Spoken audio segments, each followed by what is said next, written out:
Pay scale নিয়ে mega সুখবর এবং যে সকল বিষয় নিয়ে অগ্রগতি হয়েছে আপনারা জানেন যে আজকে একটা মিটিং হওয়ার কথা ছিল, বাট সেই মিটিংটা হয়েছে কি হয়নি সেটা তো আসলে পরের বিষয়। এবং সেই মিটিংগুলো হলেও আসলে মিডিয়াতে সেইভাবে ফলাওভাবে প্রচার হবে না। সরাসরি এসে মিডিয়াতে যারা মিটিং করতেছেন তারা এসে বলবে না, এটা স্বাভাবিক। খুব গোপনীয়তার সাথে মিটিংগুলো হবে। যেহেতু আজকে সরকারি ছুটি ছিল, তারপরেও মিটিংয়ের যদি হয়েও থাকে সেই মিটিংয়ের মানে বিস্তারিত সবকিছু জানাটা খুব কষ্ট। তবে পে স্কেল নিয়ে বেশ বেশ কিছু খবর এসেছে এবং মেগা একটি সুখবর এসেছে। সেটা হচ্ছে যে বহুল প্রতীক্ষিত নবম পে স্কেল বাস্তবায়ন প্রক্রিয়া আবারও গতি এসেছে। ইতিমধ্যে পে স্কেল বাস্তবায়নের আগে জুডিশিয়াল সার্ভিস পে কমিশনের প্রতিবেদন পর্যালোচনা ও প্রয়োজনীয় সুপারিশ তৈরির জন্য 7 সদস্যের একটি উচ্চ পর্যায়ের কমিটি গঠন করেছে সরকার। কমিটির সভাপতি করা হয়েছে অর্থ ও পরিকল্পনা মন্ত্রী আমির খসরু মাহমুদ চৌধুরীকে। সম্প্রতি এই বিষয়ে একটি প্রজ্ঞাপন জারি করা হয়েছে মন্ত্রী পরিষদ বিভাগ থেকে। প্রজ্ঞাপনে বলা হয়েছে Bangladesh judicial service pay commission 2025 এর প্রতিবেদন পর্যালোচনা করে প্রয়োজনীয় সুপারিশ প্রণয়ন করাই হবে এই কমিটির মূল দায়িত্ব। প্রয়োজন হলে কমিটি নতুন সদস্য অপ্ট করতে পারবে। সংশ্লিষ্ট তথ্য অনুযায়ী সবকিছু ঠিকঠাক থাকলে চলতি মাসের শেষের দিকে অথবা আগামী সপ্তাহে প্রস্তাবটি মন্ত্রিসভার বৈঠকে উপস্থাপন করা হতে পারে। এবং এটা এতটাই শিওর হওয়া যাচ্ছে যে আগামী সপ্তাহে যে মন্ত্রী পরিষদ যে বৈঠক অনুষ্ঠিত হবে সেই বৈঠকেই মূলত পে স্কেলের যে বিষয়গুলো রয়েছে প্রজ্ঞাপনের জন্য সেটা আসলে উপস্থাপন করা হবে এবং এরপরে মূলত প্রধানমন্ত্রীর অনুমোদন সাপেক্ষে এটা প্রজ্ঞাপন বা গেজেট যেটাই বলেন না কেন এটা জারি করা হবে। তো অর্থ ও পরিকল্পনা মন্ত্রণালয়ের সূত্র অনুযায়ী মন্ত্রী পরিষদের প্রস্তাবিত অনুমোদন পেলে পরবর্তী ধাপে প্রজ্ঞাপন জারির যে প্রক্রিয়া সেটা শুরু হচ্ছে।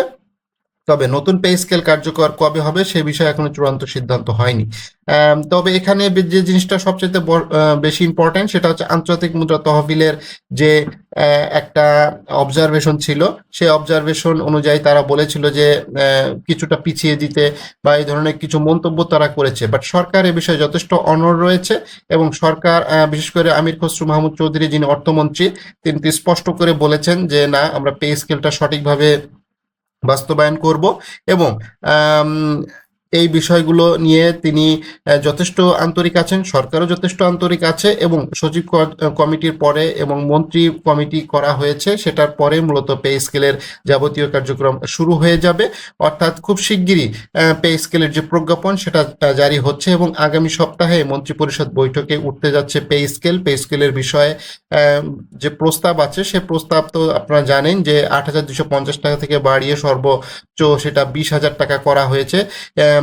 আর সর্বোচ্চ তো আছে 1,60,000 টাকা। তবে এই ক্ষেত্রে তবে কিছু ক্ষেত্রে পরিবর্তন আসার সম্ভাবনা রয়েছে। অর্থাৎ যে প্রথম, দ্বিতীয় এবং তৃতীয় বা চতুর্থতম গ্রেডে যে হারে বেতনটা বাড়তেছে এটা ওই হারে বেতন হয়তো বাড়বে না, কিছুটা কাটছাট হবে। তো সেই কাটছাটের বিষয়গুলোর জন্যই মূলত মন্ত্রী কমিটি করা হয়েছে। মন্ত্রী পরিষদের সদস্যদের নিয়েই আসলে মন্ত্রী কমিটি করা হয়েছে। সচিব কমিটি থেকে তারা আসলে বেশি কার্যকরী ভূমিকা পালন করবে এবং তাদের যে ফলাফলের যে রিপোর্ট সেইটাই মূলত মন্ত্রী পরিষদ সভায় উপস্থাপিত হবে। তো আগামী সপ্তাহে মন্ত্রী পরিষদের যে বৈঠক অনুষ্ঠিত হবে সেই বৈঠকেই মূলত পে স্কেলের বিষয়টা নিয়ে উঠতেছে, সেখানে আলাপ আলোচনা হবে এবং পে স্কেল নিয়ে যে মেগা সুখবর রয়েছে খুব শিগগিরই এটা প্রজ্ঞাপন জারি হয়ে যাচ্ছে এবং আশা করা যাচ্ছে যে সেপ্টেম্বর এর আগেই গেজেটটা জারি হয়ে যাচ্ছে এবং 1 জুলাই থেকেই পে স্কেলটা কার্যকর হবে এবং প্রত্যেকটা কর্মচারী এবং কর্মকর্তা সহ তারা এরিয়া সহ একটা বিল পাবে। অর্থাৎ 1 জুলাই থেকে যেহেতু কার্যকর, আগস্ট মাসেই মূলত জুলাই মাসের বেতনটা হওয়ার কথা ছিল, বর্ধিত যে বেতন সেটা আসলে পুরাতন স্কেলেই হয়েছে। তো সেই অনুপাতে আগস্ট মাস যেহেতু চলে যাচ্ছে এবং সামনে 21 তারিখের পরে মূলত সরকারি কর্মকর্তা কর্মচারীদের বেতন বিল দাখিল করতে হয়। তো যত দ্রুত আসলে করা যায়, ঠিক আছে, যত দ্রুত করা যায় সরকারের জন্য ততটাই ভালো হবে এবং সেটার জন্য সরকার আসলে এগোচ্ছে। আইবাসের যে সকল কার্যক্রম ছিল সেটা অনেকটাই এগিয়ে গিয়েছে। ডেটাবেজ এবং সফটওয়্যারের যে সকল সমস্যা এবং সংশোধন ছিল সেটা অনেকটা এগিয়ে নেওয়া হয়েছে এবং খুব তাড়াতাড়ি পে স্কেল নিয়ে একটি সুখবর আসতে চলেছে এবং আগামী সপ্তাহ বা এই মাসের ভেতরেই পে স্কেলের যে প্রজ্ঞাপন বা গেজেট সেটা জারি হচ্ছে।